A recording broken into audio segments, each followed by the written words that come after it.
Hello friends, welcome back to our channel. आज के इस वीडियो में जानेंगे अंग्रेजों ने भारत को कैसे गुलाम बनाया और भारत कैसे आजाद हुआ। इसकी पूरी जानकारी जानने के लिए वीडियो के अंत तक बने रहे। चलिए शुरू करते हैं। हमारा भारत प्राचीन समय से एक अमीर देश था जिसे लोग सोने की चिड़िया कहते थे। जब भारत सोने की चिड़िया था तो इसे लूटने वाले भी बहुत थे। अब होता यह है कि भारत को लूटने वालों में सबसे पहले अरब और तुर्क आक्रमणकारी आए। इसके बाद में यूरोपियंस ने आक्रमण किया। अगर यूरोपियंस लुटेरों के भेष में आते तो यहाँ के लोग जल्दी सतर्क हो जाते, इसलिए वो व्यापारी बनकर भारत आए। मतलब कि व्यापारियों के भेष में लुटेरे भारत आए थे। तो अब समय शुरू होता है 17 मई 1498, जब यूरोपियंस ने भारत की भूमि पर कदम रखा, जो कि वास्को डी गामा नाम का एक पुर्तगाली था और सबसे पहले कालीकट बंदरगाह केरल में आया था। समय बीतता गया और पुर्तगाली भारत से सामान खरीदकर यूरोप में बेचने लगे और धीरे धीरे 1502 में पुर्तगालियों ने कोची में एक फैक्ट्री खोल ली और धीरे धीरे उनकी नजर गोवा पर पड़ी, जो कि उनके व्यापार के लिए समुद्री रास्ते के लिए एक अच्छी जगह थी। और उन्होंने 1510 ईस्वी में गोवा पर अधिकार कर लिया और आगे चलकर पुर्तगाली 1530 ईस्वी में कोची से गोवा शिफ्ट हो गए और धीरे धीरे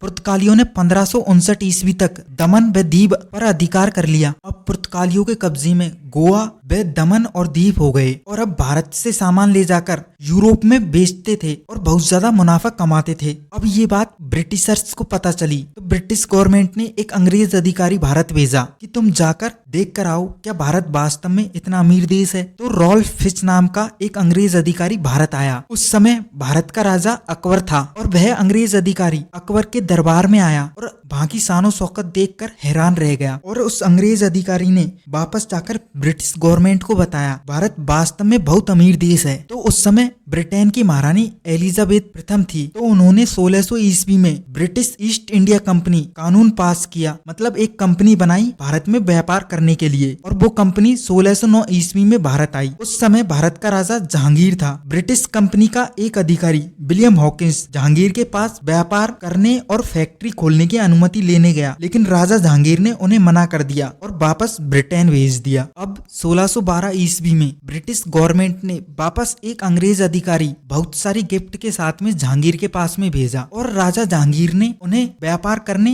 और फैक्ट्री स्थापित करने की अनुमति दे दी। तो ब्रिटिश ईस्ट इंडिया कंपनी ने 3 फैक्ट्रियां खोली। सबसे पहले 1613 में सूरत में, उसके बाद में 1631 में मसूलीपट्टनम में और 1633 में हरिहरपुर में अपनी फैक्ट्री स्थापित की। उसके बाद एक अंग्रेज अधिकारी थॉमस रो ने भारतीय राजाओं को बहुत ज्यादा टैक्स देना प्रारंभ कर दिया, जिससे भारतीय राजाओं ने बहुत सारी खाली पड़ी जमीन अंग्रेजों को लीज पर दे दी और 1637 ईस्वी में मद्रास को लीज पर दे दिया। और British east India company Bharat में व्यापार को बढ़ा रही थी, लेकिन उन्हें बॉम्बे में व्यापार करने में दिक्कत आ रही थी, क्योंकि बॉम्बे पर उस समय पुर्तगालियों का अधिकार था और बॉम्बे में व्यापार करने के लिए उन्हें हर साल 10 किलो सोना टैक्स के रूप में देना पड़ता था। और 1661 ईस्वी में जाकर पुर्तगाल के राजा हेनरी जॉन की बहन और ब्रिटिश किंग चार्ल्स सेकंड ने शादी कर ली और पुर्तगालियों ने बॉम्बे को ब्रिटिशर्स को दहेज में दे दिया। और अब ब्रिटिशर्स की नजर बंगाल पर थी, क्योंकि बंगाल में चाय, अफीम और नील की खेती होती थी, जिनकी इंटरनेशनल मार्केट में बहुत ज्यादा डिमांड थी। उस समय बंगाल का राजा औरंगजेब था। अब ईस्ट इंडिया कंपनी ने भारत में किलों का निर्माण करना चालू कर दिया और सबसे पहला किला 1639 ईस्वी में फोर्ट सेंट जॉर्ज, जो कि मद्रास में बनाया था, और फिर 1668 ईस्वी में फोर्ट बॉम्बे और इसके बाद में 1698 ईस्वी में फोर्ट विलियम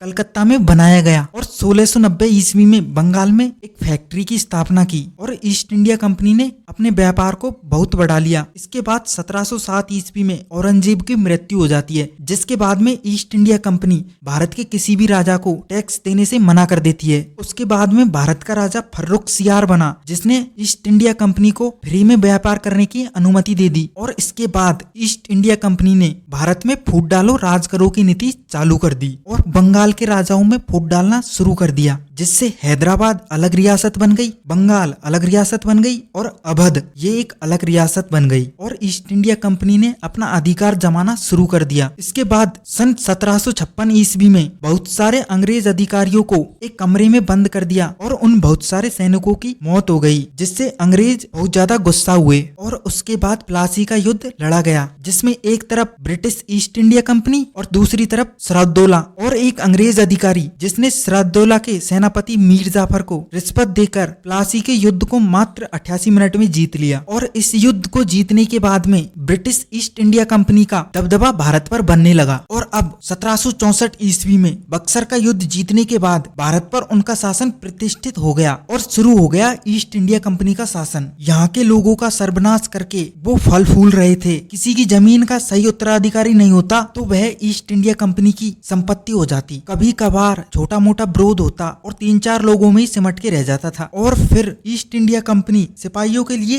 एक नया कारतूस लाई जो गाय और सुअर की चर्बी से बनता था और उसको दांतों से काटकर बंदूकों में भरना पड़ता था। इस कार्य से उनके धर्म को आघात करके ईसाई धर्म को फैलाना उनका लक्ष्य था। इस तरह उनके साथ विश्वासघात करके उनको दुख दे रहे थे, लेकिन विरोध करने का साहस नहीं था। तभी मंगल पांडे नाम का एक सिपाही ये तत्व सबके सामने लाए और उनके प्रतिशोध की आका नेतृत्व किया और शुरू हुआ 1857 का सैनिक विद्रोह जो पूरे देश में फैल गया पर नाकामयाब रहे और मंगल पांडे को फांसी दे दी गई। उसके बाद सन 1885 में इंडियन नेशनल कांग्रेस का जन्म हुआ जो भारत की आजादी की नई ऊर्जा लाए। उन दिनों बंगाल पर राष्ट्रवाद की भावना तेजी से बढ़ रही और वंदे मातरम की धुन में शिक्षित बंगाली युवाओं ने अंग्रेजों के खिलाफ आवाज उठाने लगे। बंगाल में ब्रिटिश विरोधी भावनाओं को देख लॉर्ड कर्जन ने बंगाली भाषी लोगों को विभाजित करने का निर्णय लिया और बड़ी चालाकी से बंगाली भाषी संप्रदाय को अलग कर दिया। और फिर शुरू हुआ बंग भंग आंदोलन और बंगाल से आने लगे खुदीराम बोस, विनय बादल, दिनेश जैसे कई युवा जो अंग्रेजों के खिलाफ हथियार उठाकर देश के लिए हंसते हुए अपने प्राण त्याग दिए और वो बंगाल का अग्नियुग कहलाने लगा, जिसके फलस्वरूप अंग्रेजों ने 1911 में तत्काल राजधानी कलकत्ता से हटाकर दिल्ली कर दिया पर संग्राम नहीं रुका। और इसी बीच सन 1914 में प्रथम विश्व युद्ध शुरू हुआ जहां अंग्रेजों ने भारत के सिपाहियों को युद्ध में यूज में लिया। सन 1915 में दक्षिण अफ्रीका से वापस आए मोहनदास करमचंद गांधी उर्फ महात्मा गांधी, उन्होंने भारत की आजादी को अपना लक्ष्य थाम लिया। सन 1919 में बढ़ता हुआ विरोध देखकर काबू करने के लिए ब्रिटिश जज सिडनी रॉलेट ने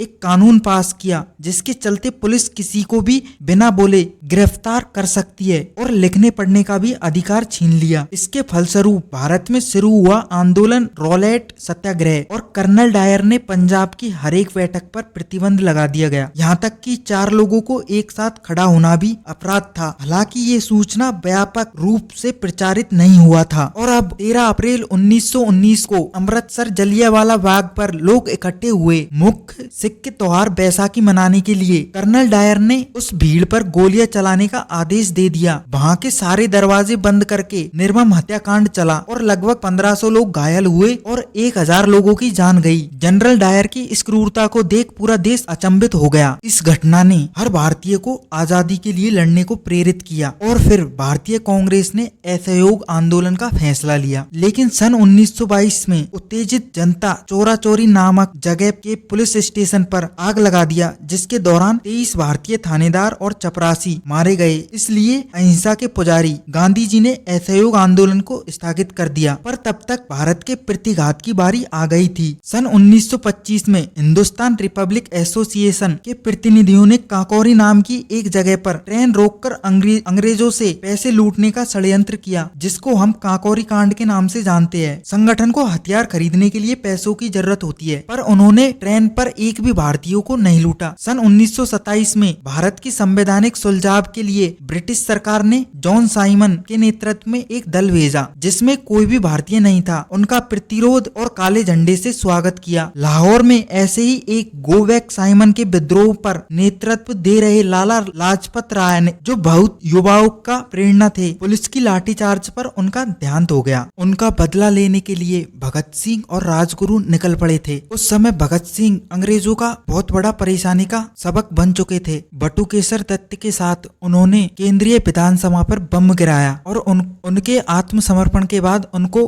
फांसी पर चढ़ाया गया। सन 1929 पर कांग्रेस ने पूर्ण स्वराज का फैसला किया। 31 दिसंबर को नेहरू जी ने लाहौर पर तिरंगा फहराया। 26 जनवरी 1930 को पहला स्वतंत्रता दिवस मनाया गया, पर वो ब्रिटिशर्स ने नहीं माना। फिर उसके बाद कांग्रेस की कार्य समिति साबरमती पर एकत्रित हुई और नमक आंदोलन शुरू किया, जिसकी शुरुआत गांधी जी ने दांडी यात्रा से की। असहयोग आंदोलन का काम अब ये आंदोलन कर रहा था और इस आंदोलन में पूरा देश शामिल हो गया था और सारे स्कूल, कॉलेज, ऑफिस बहिष्कार करने लगे, विदेशी चीजों को सड़क पर जलाने लगे और टैक्स भरना भी बंद कर दिया। इसके बाद द्वितीय गोलमेज टेबल बैठक पर गांधी जी को बुलाया गया और लंदन से वापस आने के बाद में उन्होंने आंदोलन को जारी रखा और फिर ब्रिटिश सरकार ने कांग्रेस को अवैध घोषित किया और 4 जनवरी 1932 को गांधी जी को गिरफ्तार कर जेल में बंद कर दिया गया। उसके बाद 1933 मई में गांधी जी बाहर आए और शुरू किया सत्याग्रह आंदोलन और फिर 1935 में गवर्नमेंट ऑफ इंडिया एक्ट आया और भारत में चुनाव शुरू हुए और उसके बाद भारत में आगमन हुआ नेताजी सुभाष चंद्र बोस का। वो समझ गए थे कि आजादी के लिए भारतीयों को जंग तो लड़ना ही पड़ेगा, खून बहाना पड़ेगा और वो 1938 में कांग्रेस के सभापति बने, जो कि गांधी जी के इच्छा के विरुद्ध था और 1939 में फिर से सभापति निर्वाचित होने के बावजूद वो पद से इस्तीफा दे दिए और द्वितीय विश्व युद्ध शुरू होने पर अंग्रेजों के युद्ध नीतियों के विरुद्ध वे सारे कांग्रेस नेता अपने पद से इस्तीफा दे दिए और उस समय सुभाष चंद्र बोस को अपने पैतृक घर से गिरफ्तार कर लिया गया, लेकिन वो बड़ी चालाकी से वहां से बच निकले और जापान जा पहुंचे और वो नाम बदलकर, भेष बदलकर कैसे भी करके बर्लिन जा पहुंचे। वहां हिटलर ने उनको सहायता करने से मना कर दिया। फिर वो वापस जापान पहुंचे और वहां वो राज बिहारी बसु के साथ जंग में पकड़े गए और फिर ब्रिटिश भारत की सेना को लेकर आजाद हिंद फौज का निर्माण किया और बाद में चलकर यह फौज ब्रिटिशर्स का डर का कारण बन गई और सामने से नेतृत्व देने वाले नेताजी दिल्ली चलो का ऐलान किया। लेकिन द्वितीय विश्व युद्ध में जापान परास्त होने के बाद आजाद हिंद फौज कमजोर पड़ गया, लेकिन इनकी रोमांचक कहानी पूरे भारत को प्रेरित किया। सन 1942 में गांधी जी ने भारत छोड़ो आंदोलन शुरू किया और 9 अगस्त को उन्हें फिर से गिरफ्तार कर लिया गया, लेकिन इस बार भारत नहीं रुकने वाला था। आजादी का ख्वाब सबको लड़ने का बल दिया, अब उन्हें कोई भी नहीं रोक सकता था। गिरफ्तार होने का और मरने का डर मिट चुका था। पर इसी बीच मोहम्मद अली जिन्ना ने 1946 में नया देश बनाने का प्रस्ताव पारित किया। वो एक मुस्लिम देश चाहते थे जो कि मुस्लिमों के द्वारा शासित हो, ना कि हिंदुओं के द्वारा। पर इस फैसले को कांग्रेस के ज्यादातर नेताओं ने नकार दिया, पर जिन्ना नहीं माने और शुरू हो गया 2 समुदायों का दरार और एक दूसरे को भाई मानने वाले लोग आपस में मारने लगे एक दूसरे को और आपस में लूटपाट करने लगे और दोनों एक दूसरे का सबसे बड़ा दुश्मन बन गए। पूरे भारत में दंगे छा गए। स्वतंत्रता तो तय था, पर कोई नया मुसीबत आ गया और 14 अगस्त 1947 को मुस्लिम राष्ट्र पाकिस्तान का जन्म हुआ और 15 अगस्त 1947 को मध्य रात्रि में हमारा भारत स्वतंत्रता हासिल किया और पूरे भारत में खुशी का माहौल था।